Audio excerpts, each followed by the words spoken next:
അദ്ദേഹത്തിന്റെ ജീവന് ഭീഷണിയാണെന്ന് ശാസ്ത്രികൾ ആവർത്തിച്ചു പറഞ്ഞപ്പോ എനിക്ക് അഴിച്ചുമാറ്റാൻ പറ്റാതായത്. ഇനി എന്റെ കഴുത്തിൽ ഈ താലി ഉണ്ടാവില്ലല്ലോ ചേച്ചി. മറ്റൊരാൾ എന്റെ കഴുത്തിൽ താലി കെട്ടാൻ പോവല്ലേ? എന്താ അപ്പ സഞ്ജുവിന്റെ ജീവന് ഭീഷണി ഉണ്ടാവില്ലേ? ഞാൻ നാട്ടിൻപുറത്തേന്ന് വന്ന ഒരു സാധാരണ പെണ്ണല്ലേ ചേച്ചി. പറഞ്ഞതും കേട്ടതും അന്ധവിശ്വാസമാണോ എന്നൊന്നും എനിക്കറിയില്ല ചേച്ചി. എന്നെ മരണത്തിൽ നിന്ന് രക്ഷിച്ച മനുഷ്യന്റെ ജീവൻ രക്ഷിക്കാൻ ഈ താലിക്ക് കഴിയുമെങ്കിൽ ഞാനത് അനുസരിക്കണമെന്ന് മാത്രമേ ഞാൻ കരുതിയുള്ളൂ. അതല്ലാതെ ഒരു ഭാര്യയുടെ മനസ്സുമായി ഞാൻ ഒരിക്കലും ജീവിച്ചിട്ടില്ല. ഏത് ദൈവത്തിന്റെ മുന്നിലും സത്യം ചെയ്യാൻ ഞാൻ തയ്യാറാ ചേച്ചി. നീ എന്നോട് പറഞ്ഞില്ലല്ലോ എന്നൊരു വേദന മാത്രമേ എനിക്ക് ഉണ്ടായിരുന്നുള്ളൂ. അമ്മ ഒന്ന് ആലോചിച്ചു നോക്ക്.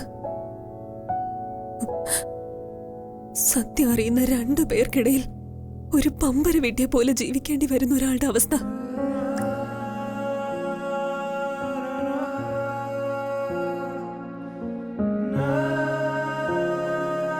നിന്റെ ഭർത്താവിനെ കണ്ടെത്തി നിങ്ങളെ ഒന്നിപ്പിക്കാൻ ഞാൻ എന്തുമാത്രം ശ്രമിച്ചു, എവിടെയെല്ലാം ഓടി നടന്നു. അപ്പോഴൊക്കെ എന്റെ മുന്നിൽ സഞ്ജു ഉണ്ടായിരുന്നു, നീയും ഉണ്ടായിരുന്നു. ഞാനൊരു കോമാളി വേഷക്കാരിയായി.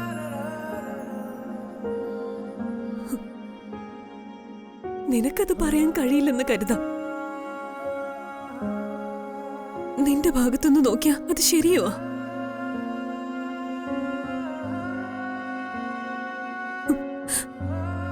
പക്ഷെ എനിക്കുമില്ലേ അമ്മ ഒരു ഭാഗം.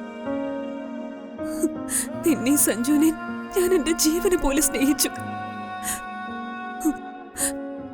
എനിക്കൊരു ജീവിതം കിട്ടിയാ പോരാ, എന്റെ അനിയത്തിക്കും അതുണ്ടാവണമെന്ന് ഞാൻ ആഗ്രഹിച്ചു. ആ ഓട്ടത്തിനിടയിലാ എനിക്കെന്റെ കാലുകൾ നഷ്ടമായത്. നിന്റെ ഭർത്താവിന്റെ പിന്നാലെ ഞാൻ പോകാതിരുന്നെങ്കിൽ നീണ്ട കാലം എനിക്ക് ബെഡിലിരുന്ന് നിരങ്ങേണ്ടി വരില്ലായിരുന്നു.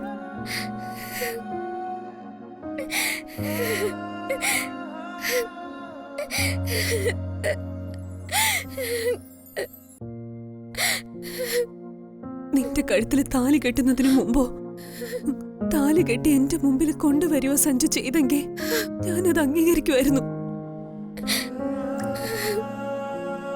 നിന്റെ ഗതികേട് ഞാൻ സമ്മതിക്കുന്നു. നിന്നെ ജീവിതത്തിലേക്ക് കൂട്ടിയത് സഞ്ജു അല്ല, ഞാന്. നിനക്കതിൽ ഒരു പങ്കുമില്ല. അതുകൊണ്ട് തന്നെ എനിക്ക് നിന്നെ ഒരു പരിധി കടന്ന് കുറ്റപ്പെടുത്താനും ആവില്ല. പക്ഷെ സഞ്ജു ചെയ്തത് ചതി തന്നെയാ.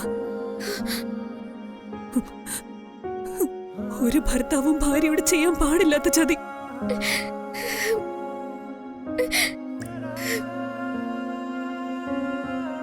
ഞാനത് മനസ്സിൽ അമർത്തി വെക്കുന്നത് എന്റെ ഉദരത്തിൽ ജന്മം എടുത്ത കുഞ്ഞിനെ ഓർത്ത. പക്ഷെ ഒരു നീറ്റലായി എന്നും അതെന്റെ മനസ്സിലുണ്ടാവും.